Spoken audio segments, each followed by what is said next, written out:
Hey guys, I'm Adam from Top Dog, and today I'm doing a fan request. It was requested to us to do a what's in the bag review or video or whatever you want to call it. And this came up because a while back I was teaching a seminar to some other dog trainers, and I looked over at one of my staff and we were about to leave the facility, and I said, hey, grab my go bag for me. And it turned into like this whole side thing from the seminar where a bunch of people gathered around. They wanted to see what I have in my go bag when we are getting ready to leave the facility. So this is just a little bag we've put together. It evolves. Sometimes I add stuff. Sometimes I take stuff away. It evolves as we go, but just something that you can have quick and easy to grab. So if you're a dog trainer, the things that are in here are going to vary a little bit differently than if you're a dog owner. So again, kind of adapt your bag to fit your needs, but I'm going to run through what's in my dog trainer go bag. So keep in mind that a lot of times I'm grabbing this because I'm heading out to work with other people's dogs that might be a little more unpredictable or something like that. So I'm not going to go in any particular order. I'm going to reach in, grab something, and we'll go from there. So very first thing on the list is just a random dog toy. So I like to use this because when I'm out at the park training somebody's dog or something like that and I need some extra distractions, I throw in a couple of squeaks or things like that. This can make a great way for us to work on distractions. Let's say I'm teaching a dog to come to me from far away or something like that. I throw this off to the side. The dog has to work on coming to me, even though I just threw that toy off to the side. Or maybe I'm working on a sit stay, and then the dog has to understand, hey, I've got to stay in that sit, even if I just squeak that dog toy or something.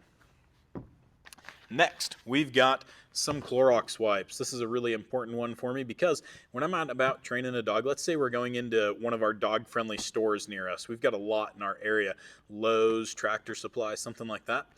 Maybe that dog ends up having an accident. I need to be able to clean up that accident. And we've got several things in here so that way we can be responsible trainers and dog owners and make sure that we're not leaving a mess behind for anyone else. So this is an important one for us here. All right, moving on to the next thing. We've got non-perishable dog treats. Now, this is an important one for us because even though most of the time when we head out to train, we'll have our treat pouch on with whatever treats that the dog that we're working with likes the most. But I always like to have some non-perishable ones for a backup, or maybe the dog gets bored of the treats that I'm using or something. But even more importantly than that, I found that it's important to have some treats on us in the event that we're out there and there's like a stray dog or something along those lines that we need to try to catch. Maybe it's bothering us, or maybe we just want to help reunite it with its owner. So having a little bit of variety of treats is always a really good idea. What we like to use typically, this is dehydrated chicken. We also like to use dehydrated liver or dehydrated beef lung. Or sometimes we make a mix of all three, a little puppy trail mix, we call it. So what we use in those circumstances, the reason why we use those is because of the fact that they last a good long time.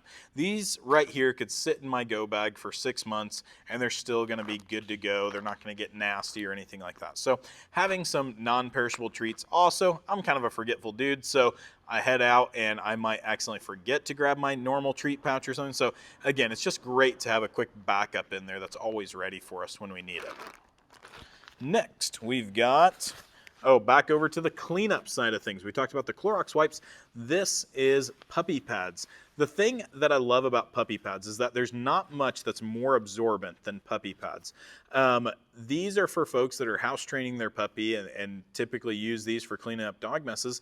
So if I'm at Lowe's or something like that and I have a dog that has an accident, I used to keep a roll of paper towels in here. Well, I've quit doing that and replaced that with the puppy pads because one puppy pad is more absorbent than probably 20 paper towels. Also, I didn't like carrying that nasty, wet mess of paper towels around with me.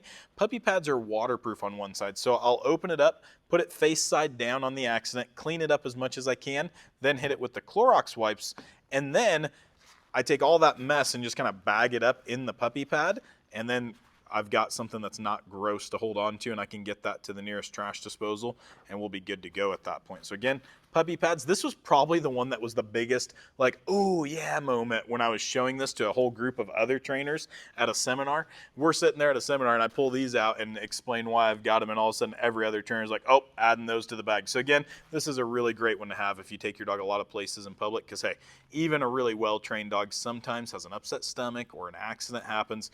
You want to be prepared to be a responsible owner and clean that up. Next on the list, very important one, is a first aid kit. Now, this one is specifically for dogs, sponsored by the American Kennel Club. there are a whole lot of different options out there if you get on Amazon and search dog first aid kit. But if you want to make your own, really, there are a few things to a dog first aid kit that are a little bit different than what might be in your home first aid kit.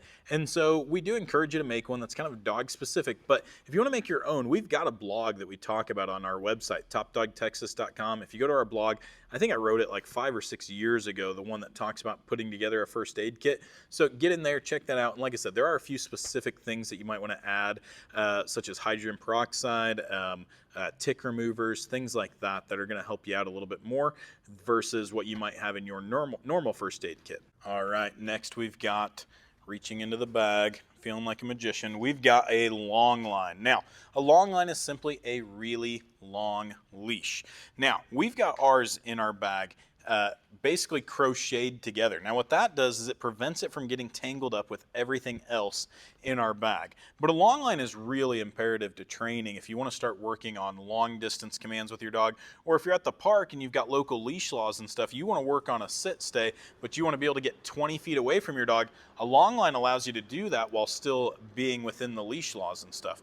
Again, ours is all crocheted together like this, and it looks kind of like it's all tangled up, but believe it or not, you unclip it, and the whole thing just all comes out together at once. We'll make a little video to show you guys how to do that as well. I think we already have it over on our Facebook page, but we'll add it on here to YouTube too, so that way you guys can see it as well.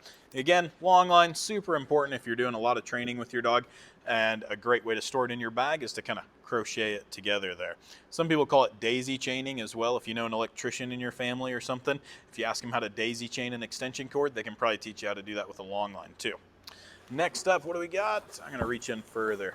Oh, well, this is one of our favorite new items here. This is a pocket blanket. This is what we use when we're out on the go and we're practicing the place command, or maybe we just want to lay down and chill out with the dog for a bit and we don't want to have to lay down in the grass and get all dirty. This little blanket collapses down to about the size of a softball, as you can see, but then opens up big enough for several dogs to share, or me and the dogs, or whatever. We've got a lot of space on this little blanket here. We just made a whole video about this blanket, a little review on it, and you can check that out here on our YouTube channel as well. I'll put it in the comments down below as well, so that way you can find it a little bit easier. Next up, what do we got in here? And I'm gonna go with the Taser. Now, the Taser, that one might be one that shocks a lot of people. Haha, got you there. The Taser is one that I think is really important as a dog trainer. Oh, sorry. I didn't crack myself up that much with that cheesy joke, but I literally just made one of my trainers spit her water out off camera just now. She's taking her lunch break off camera, and she heard me say that, and she literally just spit her water out. So, sorry about that, guys. Had to get a little punny with you there. But the Taser. Couple of things that this is really important for. One, whenever I have my staff leave the facility, I don't want this in their go bag, but we keep them in the go bags as a backup for us. But when you leave the facility, most of the time I have my trainers have this in their pocket or on their belt loop or something like that, because in the event of an emergency, I don't want them to have to dig through the bag. Now, what this is for, the primary use that we have for this is, let's say that we're out for a walk and a dog, an off-leash dog, charges us. We have never had to use this on someone else's dog or anything other than as a scare tactic. That dog starts charging at us and we push that button and they hear that. It makes that dog jump out of their skin and they take off. They decide, I don't think I want to mess with those people right now. They don't look like as easy of a target as I thought they did. Now, we personally love this specific Taser here. We have used a whole bunch of different ones over the years. This one here is so small. It has a built-in charger for us, and so this one here has just turned out to be our favorite because it's small, makes a lot of noise, has a built-in flashlight, so when we're out for a walk at night, we can use that built-in flashlight to help us walk around a bit, or scoop poop or things like that that we need to do. So just a whole lot of things that we really love about this little Taser here, and it's dirt cheap. It's like 12 bucks or something like that on Amazon. Again, we'll post a link down in the comments below for y'all. So a lot of things that we love about this. Loud, packs a big punch, it's small. And when I say packs a big punch, you guys, if you check it out on our Facebook page, you can see I let the staff try it out on me, and this thing, it will put you on your butt. So anyhow, great little product here. Really great for helping to keep you safe. Again, if a strange dog starts charging you or something like that, you use this mostly as a scare tactic, and that dog's gonna tuck tail and turn around and go the other way. In the event you do need to use it on a dog, like I said, I do believe it packs enough punch that it's gonna stop most attacking dogs.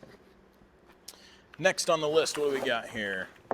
Oh, probably one of the most important things and the most used things in our go bag is poop bags.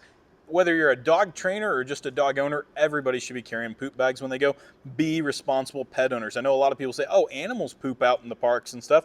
Nobody scoops after them. It's just going to get degraded and wash away and stuff, right?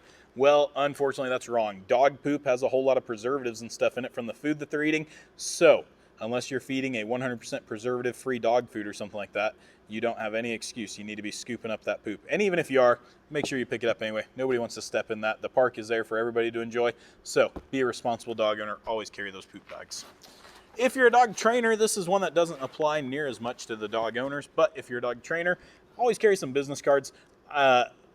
So many of my clients that I've gotten over the years are ones that as I'm out at the park training a dog, somebody walks up, asks me a question. So it just helps to have those business cards on you all the time. I think we're getting down to the last or second to last object, I think. Oh, we got one more. So, or two more. So this, our second to last object here, is just a simple leash. I like to always have a slip lead. Now what a slip lead is, it's a leash that can go on a dog whether they're wearing a leash or whether they're wearing a collar or not. So let's say we encounter a stray dog out at the park. We want to do our part to try to catch that dog and take it back to its owner or take it to animal control to see if they can scan it for a microchip or something.